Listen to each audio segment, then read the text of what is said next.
오늘 하루도 또 이 자리, 예배의 자리 가운데 나오신 여러분들을 주님의 이름으로 환영합니다. 오늘은 하나님과 나를 멀어지게 하는 것들, 하나님과 나를 멀어지게 하는 것들이라는 제목으로 하나님 말씀을 증거하도록 하겠습니다. 여러분, 구약 시대에는 선지자를 통해서 하나님께서는 말씀을 이루시고 말씀을 행하셨습니다. 솔로몬이 죽고 남유다와 북이스라엘로 나뉜 예루살렘, 이스라엘 백성들은 그 시기 많은 선지자들이 있었습니다. 남유다와 북이스라엘에 많은 선지자가 있었지만 오늘 말씀의 주인공 요나를 한번 살펴보기를 원합니다. 북이스라엘의 선지자 요나를 통해서 우리에게 주신 은혜들을 살펴보기 원합니다. 선지자 요나는 하나님의 말씀을 전하고 또 하나님을 사랑하고 하나님을 경외했던 사람이었습니다. 선지자로서 삶을 하루하루 살아가고 있을 때 어느 날 하나님의 말씀이 요나에게 들려왔습니다. 요나서 1장 2절 말씀입니다. 같이 읽어볼게요. 너는 일어나 저 큰 성읍 니느웨로 가서 그것을 향하여 외치라. 그 악독이 내 앞에 상달되었음이니라 하시니라. 아멘. 오늘 말씀 가운데서 2절 말씀에서 일어나 가서 전하라 라고 하는 하나님의 말씀을 듣고 요나는 즉시 일어났고 갔습니다. 그런데 요나의 행동만 바라보면 하나님 말씀에 즉각적으로 순종하는 모습 같아 보이긴 하지만 요나는 어디로 갔습니까? 하나님께서 명령하신 니느웨로 가지 않았습니다.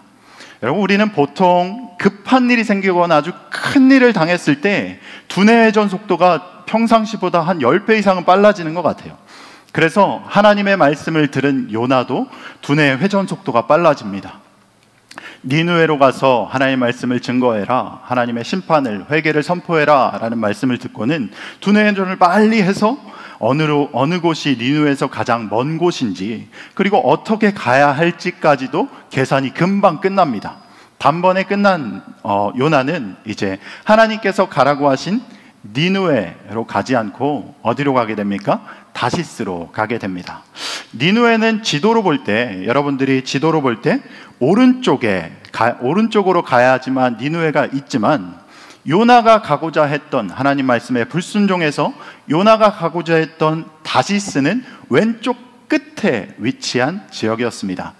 이곳은 걸어서는 못 가고 배를 통해서 배를 타야지만 갈 수 있었기 때문에 자기가 있는 곳에서 가장 가까운 항구를 머릿속에서 이제 검색을 하는 거죠. 검색하고는 항구 요빠로 향해 갔습니다. 요빠 항구로 도착한 요나. 혹시 여러분, 내가 정말 싫어하는 사람이 저 멀리에서부터 걸어올 때 여러분들 어떻게 하세요? 슬쩍 피하거나 아니면 그 사람이 저기 갈 때까지 조금 기다리거나 뭐 이렇게 하겠죠. 그런데 내가 엘리베이터를 딱 탔어요. 엘리베이터를 딱 타고는 저 멀리에서 그 사람이, 진짜 싫어하는 사람이 오는 거예요. 그러면은 열린 버튼을 누르고 있을 분들이 계신가요? 닫힌 버튼 계속 누르겠죠. 왜 안 닫혀, 왜 안 닫혀 하면서 문이 닫히고 있는데도 닫힌 버튼을 계속 누르고 있어요. 왜 그래 하고 있는 이런 모습들. 근데 저 멀리에서 그 사람이 이렇게 얘기하네요. 저기요, 잠깐만요, 저도 좀 타고 갈게요 라고 하면서 지팡이를 짚으면서 이렇게 뚜벅뚜벅 걸어오고 있는데 그 말은 못 들은 척하고 닫힌 버튼을 계속 누르는 거죠. 그 사람이 나 못 받겠지 하면서 닫힌 버튼을 누르고 있는 우리의 모습을 볼 수가 있습니다. 하나님의 얼굴을 피해서 다시스로 도망하는 요나의 모습이, 그리고 요나의 마음이 마치 이랬을 것 같아요. 어떻게든 나는 배만 타면 된다. 나는 어떻게든 배만 타고 다시스로 향하는 배만 타면 이제 된다라는 마음으로, 그러니까 이제 나는 니느웨하고 가장 먼 다시스로 갈 수 있어, 배만 타면 돼 하면서 요빠 항구에 도착했는데 마침 다시스로 가는 배를 만나게 된 것입니다. 요나는 어떻게 보면 이게 하나님의 뜻이겠거니 하면서 마침 준비된 그 배에 올라탑니다. 뱃사까지 준비한 것 가지고서 이제 올라타는 거죠. 그리고 요나는 하나님의 얼굴을 피해서 배에서 가장 깊은 곳으로 들어가서 이제 피곤했는지 잠을 청하게 됩니다. 그런데 요나가 진짜로 하나님의 얼굴을 피했을까요? 하나님은 요나가 어디 있는지 다 알고 있었습니다. 하나님 손 위에 있는 거죠. 요나가 어디 있는지 다 알고 있는 거죠. 잠깐만 봐도 여기 있네 라는 거 다 알고 계시는 거죠. 또한 하나님은 바다 위에 큰 폭풍을 내리셨습니다. 그러자 요나가 하나님을 피해서 탄 배가 부서질 지경이 되는 거죠. 그냥 바람이 부네 라고 생각하지만 이제 막 배가 부서질 지경이 되었습니다. 처음엔 지나가는 풍랑쯤 되는 줄 알고 배가 부서질 지경에 이르자 배에 타고 있던 선장 그리고 선원들 그리고 많은 사람들이 어떻게든 살아남으려고 이제 한 곳에 모이는 거죠. 한 곳에 모이고서는 내가 알고 있는 신, 네가 알고 있는 신, 우리 할머니가 알고 있는 신, 아빠 엄마가 알고 있는 신까지 다 끌어모아가지고 기도하는 거예요. 날 좀 살려주세요, 날 좀 살려주세요 하면서 기도하고 있는 것입니다. 그런데 한참 기도를 해도 이 폭풍은 멈출 생각을 해요, 안 해요? 하지 않죠. 선장은 이제 최후의 방법을 씁니다. 보통 이 방법은 잘 쓰지 않는데 마지막에 죽을 지경에 이르면 이 방법을 써요. 뭐냐면 사람들을 다 모아놓고 자기가 가져온 캐리어, 짐들 다 바다에 버리라는 거예요. 그리고는 자기가 먹을 수 있는 식량 최대한 다 먹고 난 이후에 식량이나 항해노구까지 바다로 다 버리는 거예요. 왜냐하면 배를 조금이라도 가볍게 해가지고 살아남을 수 있을까 싶어서 최후의 방법을 썼다는 거죠. 모든 사람들이 폭풍에 맞서서 죽을 힘을 다해서 바다에 있는 것들 다 버리고 식량 다 먹을 만큼 먹고 바다에 다 버리고 있는 이 상황 가운데서 요나는 어디 있었을까요? 1장 5절이에요. 같이 읽어볼게요. 그러나 요나는 배 밑층에 내려가서 누워 깊이 잠이 든지라. 아멘. 하나님의 얼굴을 피해서 욥바로 달려온 길이 굉장히 피곤했던 걸까요? 요나는 배가 부서지려고 하는 그 난리통에도 잠을 자고 있었습니다. 웬만해서는 배가 그렇게 막 침몰될 위기 가운데 오면은 잠이 잘 안 오는데 얼마나 피곤했는지 계속 잠을 자고 있었던 거죠. 다른 사람들 다 죽네 산해하고 있는 이 판에 배에서 잠자고 있는 이 요나를 본 선장의 마음은 어떨까요? 선장이 기가 막히고 코가 막혀서 이제 요나한테 찾아갑니다. 요나한테 찾아가서 어떻게 하냐면 1장 6절입니다. 시작. 자는 자여 어찌함이냐? 일어나서 내 하나님께 구하라. 혹시 하나님이 우리를 생각하사 망하지 아니하게 하시리라. 아멘. 라고 성경은 표현하고 있지만 여러분, 뱃사람들이 얼마나 이 무뚝뚝하고 굉장히 보통 억센 사람들 아니잖아요. 성경은 이렇게 온유하게 표현하고 있지만 사이사이에 온갖 욕설들이 다 섞여가지고 자는 자여 어찌함이냐 하고 있는 모습을 우리는 볼 수가 있습니다. 이 텍스트 사이사이 아마도 상상하지도 못할 욕이 난무했을 것 같습니다. 콘히 잠자다가 온갖 성질 부리면서 이 깨우는 선장에게 욕이란 욕 다 먹고 막 진짜 심한 욕들 먹어가면서 멍하게 일어난 요나는 이제 사람들이 모인 곳으로 헐레벌떡 뛰어갑니다. 이제 배에 탄 사람들 모두 다 모였으니 사람들이 어떻게든 이 위기를 해결하려고 이 위기가 누구에게서 온 것이냐 라면서 제비를 뽑습니다.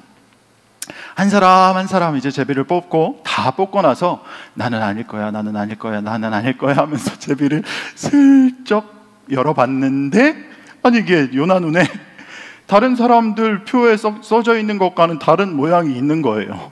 그래서 요나가 당첨이 된 거죠. 이제 사람들의 불만의 화살은 요나에게로 쏠리기 시작합니다. 모두 다 자신들이 가지고 있던 그간의 막 풍랑에서 겪었던 불안함, 불만들, 고통, 고난, 힘겨운 마음들까지도 다 요나한테 쏟아내면서 이제 요나의 신상을 하나하나 털기 시작합니다. 야, 너 누구야? 너 직업이 뭐야? 너 어디서 왔어? 너 어느 나라 사람이야? 어느 민족 사람이야? 너 어느 요시야? 라면서 이렇게 얘기하는 거죠. 사람들 질문들 계속됩니다. 한꺼번에 엄청난 질문을 들은 요나, 아주 잡아먹을 듯이 자신을 노려보는 사람들 앞에서 차분하게 자신을 설명하고 있습니다. 1장 9절이에요. 같이 읽어보겠습니다. 나는 히브리 사람이요 바다와 육지를 지으신 하늘의 하나님 여호와를 경외하는 자로라. 아멘. 이러면서 자신이 하나님의 얼굴을 피해서 이 재앙이 나에게 왔다라고 말하고 있으니까 사람들, 선장들, 선원들, 그리고 많은 사람들이 그 요나를 책망하는 거죠. 아니, 당신이 어쩌자고 이렇게 불순종해서 이렇게 무서운 일을 행했습니까? 라면서 오히려 요나를 나무라고 있는 모습이 요나서 1장 1절부터 10절까지의 말씀입니다. 그렇다면 오늘 선지자 요나의 모습을 통해서 하나님과 나를 멀어지게 하는 것들을 알아보고 또 우리 삶에서 적용해 볼 영적 진리들을 한번 살펴보기를 원합니다. 하나님과 나를 멀어지게 하는 것, 첫 번째, 불순종을 주의해야 합니다. 뭘 주의해야 된다고요? 불순종. 요나는 선지자였습니다. 선지자였음에도 불구하고 하나님께서 니느웨로 가서 그들의 죄로 말미암은 심판을 증거해라 라고 이야기했죠. 그런데 요나는 하나님 말씀에 불순종했습니다. 그런데 왜 요나는 선지자였음에도 불구하고 하나님 말씀에 불순종했을까요? 요나는 요나에게 아수르의 수도가 니느웨입니다. 그래서 요나에게 아수르는 이스라엘 백성들을 괴롭히고 고통을 주는 민족이었기 때문에 이 민족을 생각할 때, 요나가 이 민족 아수르를 생각할 때 이 민족은 하나님께서 없애주시고 진멸해 주셔야 할 나라였습니다. 마치 일제치하에서 온갖 만행과 횡포를 당했던 우리가 일본을 생각하는 마음과 마찬가지였을 거예요. 그래서 요나는 니느웨에 하나님의 심판의 메시지를 전하지 않고 도망가는 불순종을 저지르게 된 것이죠. 요나의 마음이 얼추 이해가 되십니까? 하나님이 여러분들에게 일제치하에 있을 때 어떤 사람에게 너는 가서 도쿄에 가서 하나님의 심판의 메시지를 전해라 라고 하는 모습과 마찬가지입니다. 아니, 저였어도 불순종했을 것 같아요. 싫으니까, 아니 그 나라 싫으니까 그렇게 불순종했을 것 같습니다. 하나님이 멸망시킬지 정확히 알지도 모르는데 선지자라는 사람이 그냥 순종하면 될 걸 뭘 굳이 하나님의 얼굴을 피해서 저 멀리 먼 그 다시스까지 도망가는 걸까요? 여러분, 선지자의 촉이라고나 할까요? 요나가 하나님의 일하시는 방법을 정확하게 알았던 거예요. 이거 왠지 이번에 니느웨 가서 내가 심판을 선포하고 하나님의 명령을 전하면 이 니느웨 사람들 다 회개하고 하나님 용서해 줄 거 뻔히 보이니까 요나가 도망간 거죠. 요나 3장에서 회심한 요나 어떻게 했냐면 니느웨 갑니다. 가긴 가는데 3일께 걸려서 복음을 증거하고 말씀을 선포해야 될 넓은 도시였음에도 불구하고 그는 하루 동안 대충 돌아다니면서 그 하나님의 심판의 명령을 했습니다. 그러자 그 니느웨 사람들은 왕부터 그 짐승에 이르기까지 다 회개하고 하나님은 심판을 거두시는 모습을 우리는 볼 수가 있는데요. 자기 민족 힘들고 고통스럽고 죽이고 아프게 하는 그 니느웨, 아수르 사람들 멸망해야 되는데 하나님이 용서하시니까 분통하고 원통해서 요나서 4장 1절 2절 말씀에서 이렇게 얘기하고 있습니다. 요나가 매우 싫어하고 성내며 여호와께 기도하여 이르되 여호와여 내가 고국에 있을 때 이러하겠다고 말씀하지 아니하셨나이까? 그러므로 내가 빨리 다시스로 도망하였사오니 주께서 은혜로우시며 자비로우시며 노하기를 더디하시며 이 내가 크시사 뜻을 돌이켜 재앙을 내리지 아니하시는 하나님이신 줄 내가 알았음이니이다 라면서 요나는 분통하고 원통한 마음을 하나님께 아뢰고 있는 것을 볼 수가 있습니다. 여러분, 불순종이라는 것은 하나님의 뜻보다 내 뜻이 옳다고 생각할 때 생겨납니다. 선지자 요나는 하나님께서 아수르를 용서해 주실 것을 얼추 알았기 때문에 아수르의 회개와 용서를 원하시는 하나님의 뜻보다 아수르의 멸망, 패망, 완전한 멸망을 원했던 나의 뜻, 자신의 뜻을 이루기 위해서 그는 선지자였음에도 불구하고 하나님의 얼굴을 피해서 도망한 모습을 볼 수가 있습니다. 여러분, 우리도 신앙생활하면서 하나님의 뜻을 분명히 알고 있음에도 불구하고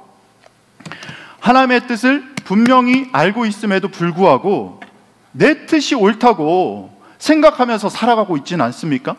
그리스도인이라고 하면서 하나님 뜻이 우선되고 내 뜻에 하나님은 그저 거들어 주시기만 하면 됩니다. 하나님 일하지 마시고 제가 생각한 거에 있잖아요, 그냥 도와주시고 순풍에 돛단 듯이 하나님 그렇게 그냥 도와주기만 하세요 라고 있는 모습이 우리의 모습 아닙니까?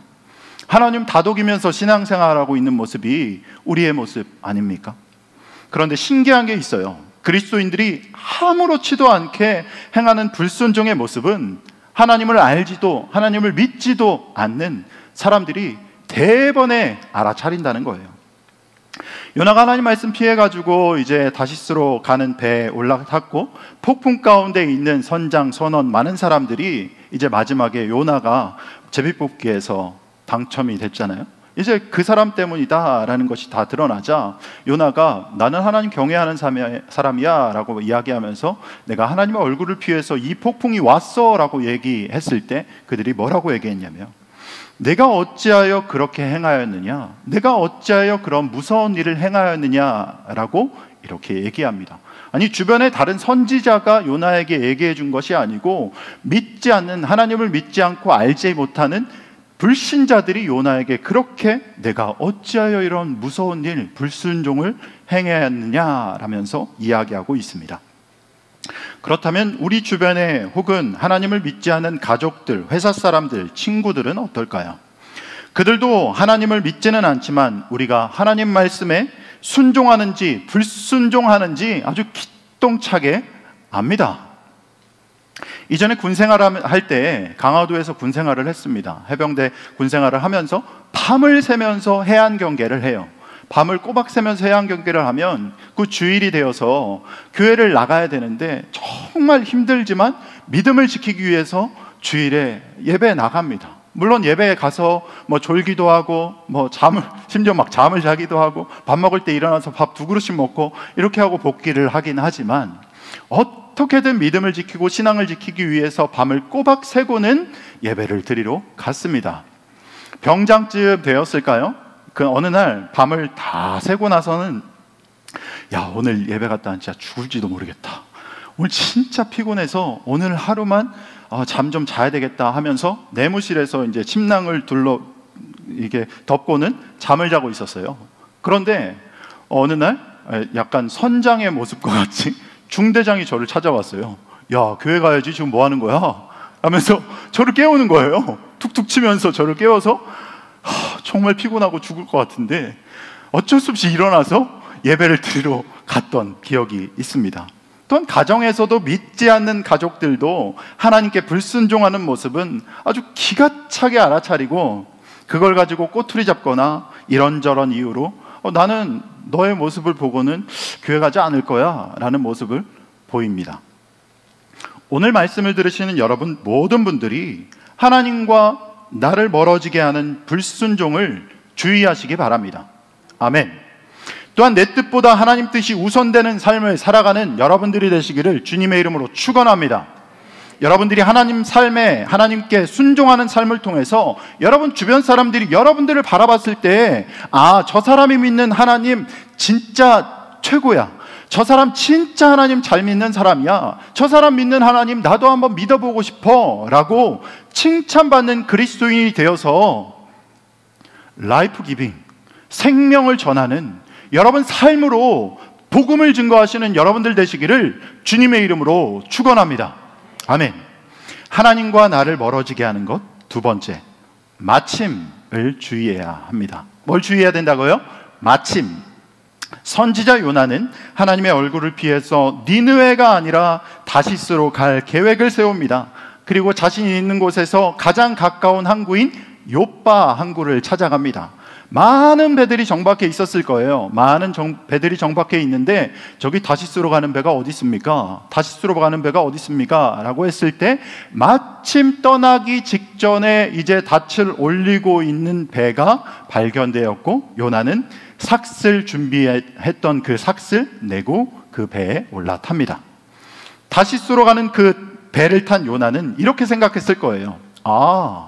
마침 이렇게 준비된 걸 보니까 하나님께서 내가 다시스로 가는 거 진짜 축복하시나 보다, 진짜 즐겨 하시는 보다, 이것이 하나님의 뜻인가 보다 라고 생각했을 것 같아요. 사도행전에서 사도 바울을 태우고 로마로 향해 가는 배가 미항이라는 곳에 정박했을 때 그 항구는 6개월간의 겨울을 보내는 과동을 하기에 옳지 않은, 좋지 않은 항구였습니다. 얼마 전에 담임 목사님께서 금요 성령 집회 때 설교했던 내용이었죠.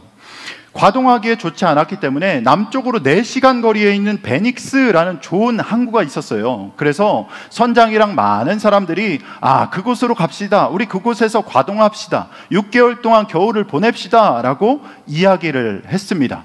그런데 마침 그날이 대속제일이 끝나고 바다가 막 사나운 시기였기 때문에 항해가 불가능했어요. 그래도 사도 바울은 위험하니까 가지 말자고 하는데도 이 선장하고 많은 사람들은 가자고, 괜찮다고 가자고 막 이렇게 얘기하는 거예요.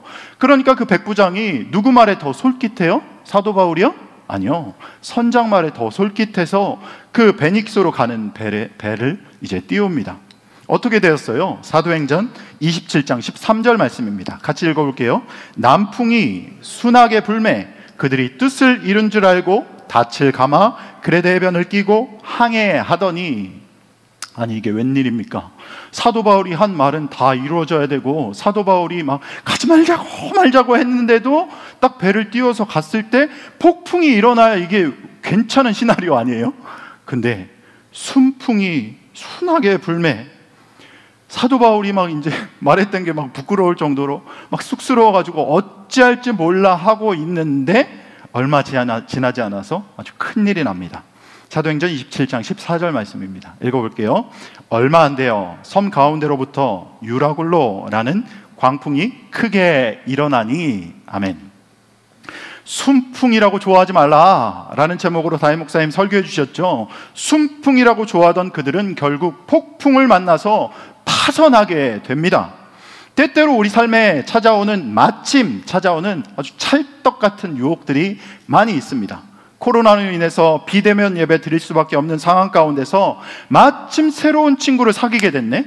그 친구랑 마음도 잘 맞고 좋은 것도 잘 가고 맛있는 것도 먹는 취향도 같고 영화 보는 것도 같고 좋아하는 여행 스타일도 같고, 그래가지고 이제 예배 드려야 되는 시간에 그 친구랑 어울리게 되는 겁니다. 그 친구랑 어울리면서 이제 예배 자리에 그 친구가 꿰차고 들어가고 있는 모습, 또 코로나로 무력하고 아무것도 뭘 해야 될지 몰라서 막 굉장히 힘들어하고 있는 이 상황 가운데서 친구가 진짜 좋은 취미가 있다고, 마침 새로운 취미가 생겨서 이제 주일마다 쉴만한 물가로 푸른 초장으로 인도하는 그 인도함을 받아서 18개의 홀을 다 돌다 보니 이미 이제 예배 시간 다 지나고 하나님은 까마득하게 잊어버리는 모습, 그런 모습이 있습니다.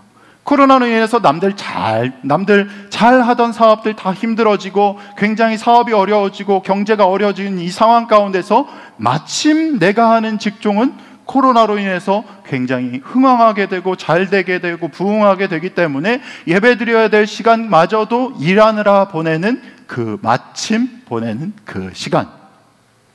그렇다면 여러분들에게 한번 묻고 싶습니다. 여러분 삶에 마침 다가오는 그것은 무엇입니까? 아니, 마침 다가온 것이 혹시 있으십니까? 마침 다가와 하나님과 나를 멀게 하는 것들은 무엇입니까? 마침 우리에게 다가오는 것들 참 달콤합니다. 지금 당장에 따먹는 것들 굉장히 달콤할 수 있습니다. 마침 다가오는 것들 하나님의 뜻이라고 생각할 수 있습니다. 하지만 그것이 아무리 달콤하다고 하더라도 하나님과 나를 멀어지게 하는 것이라면 결단해야 합니다. 바라옵기로는 하나님과 나를 멀어지게 하는 마침을 마치시고 다시 하나님께로 마음을 여시는 여러분들 되시기를 주님의 이름으로 축원합니다. 하나님과 나를 멀어지게 하는 것 세 번째, 신행 불일치를 주의해야 합니다. 뭘 주의해야 된다고요? 신행 불일치. 선지자 요나는 하나님을 믿고 사랑하고 경외하는 사람이었습니다. 바다 위에서 폭풍을 만나서 어찌할 줄 몰라 하고 있는 이 상황 가운데서 배에 탄 사람들이 모여서 이거 누구 때문에 그런 거냐, 누구 때문에 이 재앙이 온 것이냐 라고 이야기하고 제비를 뽑았을 때 요나가 뽑히죠. 그때부터 배에 탄 사람들의 눈빛이 막 바뀌기 시작하면서 요나의 신상을 털었죠. 그들이 엄청난 아주 들이닥친 풍랑보다도 더 힘겨운 질문 공세가 끝나고 요나는 자신을 설명하죠. 아까 읽었던 요나서 1장 9절 말씀입니다. 같이 한번 읽어볼게요. 그가 대답하되 나는 히브리 사람이요 바다와 육지를 지으신 하늘의 하나님 여호와를 경외하는 자로라 하고, 굉장히 좋은 신앙 고백이죠. 자신의 모습을 잘 나타내고 있죠.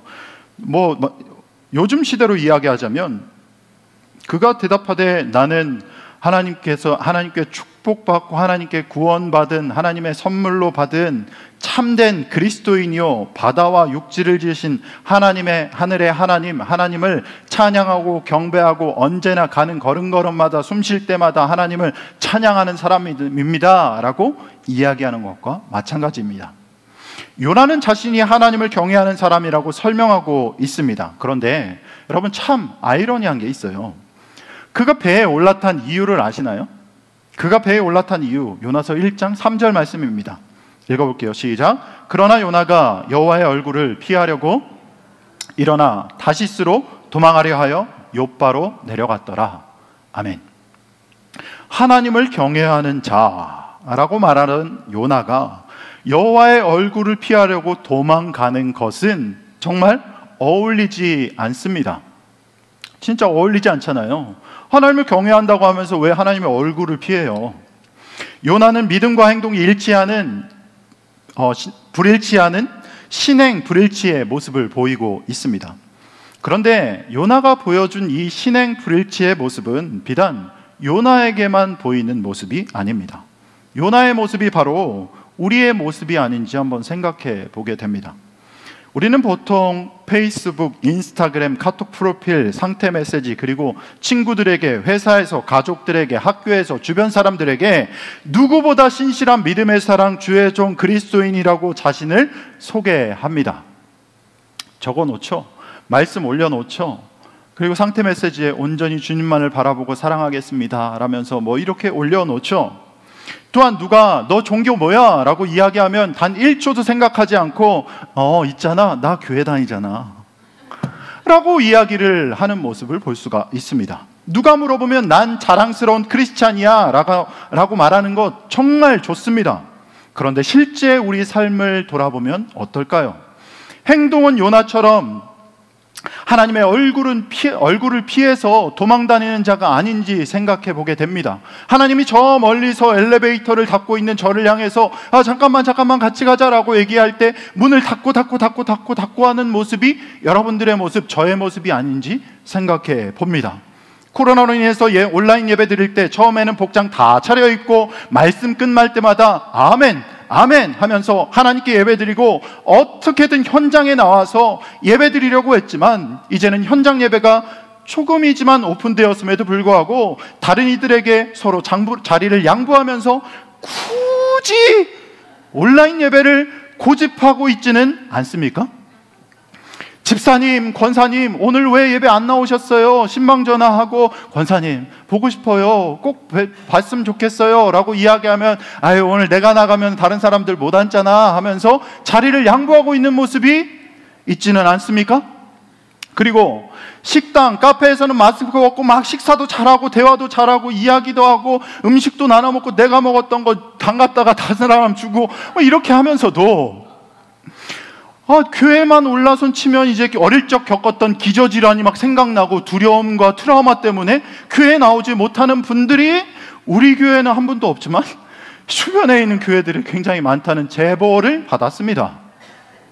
사랑하는 여러분, 우리 삶에 일어나고 있는 신앙 불일치를 주의해야 합니다. 아멘. 하나님께서 여러분들에게 허락하신 믿음, 이 믿음을 이제는 행동으로 보여줘야 합니다. 여러분, 진짜 믿음은 지키기 어려운 상황 가운데서 그 진가를 발휘합니다. 여러분, 주기철 목사님 존경하시죠? 왜 주기철 목사님이 주기철 목사님 될 수 있었냐? 일본의 신사참배 강요 앞에서 신앙 일치의 삶을 살았기 때문입니다. 이제 주인공이 여러분들 되었으면 좋겠습니다. 아멘. 하나님을 믿는 것이 우리의 삶이 되어야지 하나의 그냥 스펙으로 끝나지 않길 바랍니다.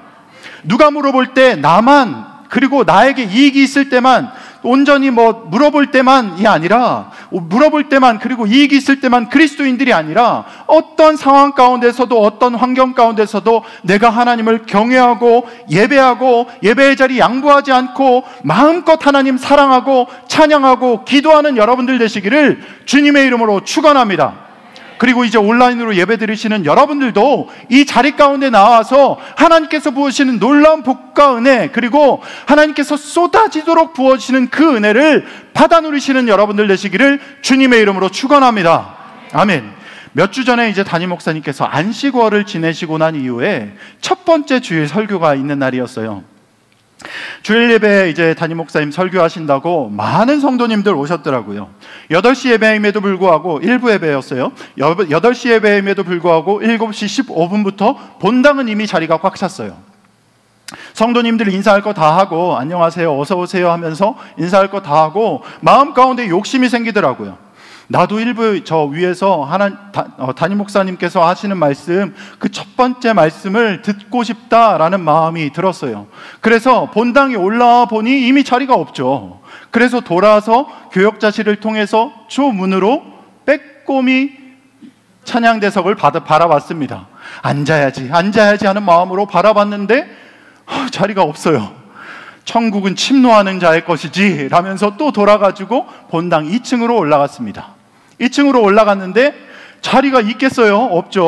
없어가지고 이제 진짜 안 되겠다 하면서 나가려는데 마침 2층 철문 앞에 의자가 저를 보고는 할렐루야 이렇게 하고 있는 거예요. 그렇게 열심히 예배의 자리를 찾아갔을 때 하나님께서 더 큰 은혜를 부어주시는 일이 있었습니다. 어떻게든 본당에 예배드리려고 자리 찾아다니다가 드디어 자리에 앉아서 예배드리면서 청소년 시기에 수련회 갔을 때가 생각났어요. 수련회 어떻게든 앞자리에 앉으려고, 어떻게든 강사 목사님 침 막 맞으면서 설교 드리려고 앞자리에 앉아가지고 자리에 앉아서 예배드리고, 그리고 앞자리 뺏길까봐 예배당에서 잠자고, 밥 먹고 오면 자리 뺏길까봐 밥도 굶어가면서 예배를 사모하고 말씀을 사모했던 기억들이 떠올랐습니다. 사랑하는 여러분, 여러분들도 마찬가지일 거예요. 양수리 수양관 기억하시나요? 양수리 수양관에서 어떻게든 앞자리에 앉아서 은혜 받으려고 예루살렘 성전에서 밤새 가면서 그렇게 기도하고, 성전 장의자에서 주무시고, 또 교회에 올 때는 어떤가요? 교회에 올 때는 한참 애들 어렸을 때 비가 오나 눈이 오나 어린 자녀들 들쳐업고 예배를 사모해서 교회로 나오시던 모습, 여러분 다들 기억하시죠? 그런 신행일치의 모습이 그저 옛날에 지나갔던 추억이 되지 않았으면 좋겠습니다. 지금 이 시간도 이전보다 더 뛰는 가슴과 열정 가지고 예배의 자리를 사모하시는 여러분들 되기를 바랍니다. 하나님, 내가 여기 있습니다. 하나님, 내가 주님 앞에 나왔습니다. 하나님, 예배를 저 지금도 사모하고 있죠. 몸은 힘들어도, 지팡이 짚고 있어도, 힘들게 이 자리 나왔어도 하나님, 내가 여전히 하나님 사모하고 있습니다. 여전히 하나님 사랑하고 있습니다 라는 결단이 여러분 삶 가운데 있었으면 좋겠습니다. 믿음과 행동이 일치하는 신행일치로 하나님께 영광 올려드리시는 여러분들이 다 되시기를 주님의 이름으로 축원합니다.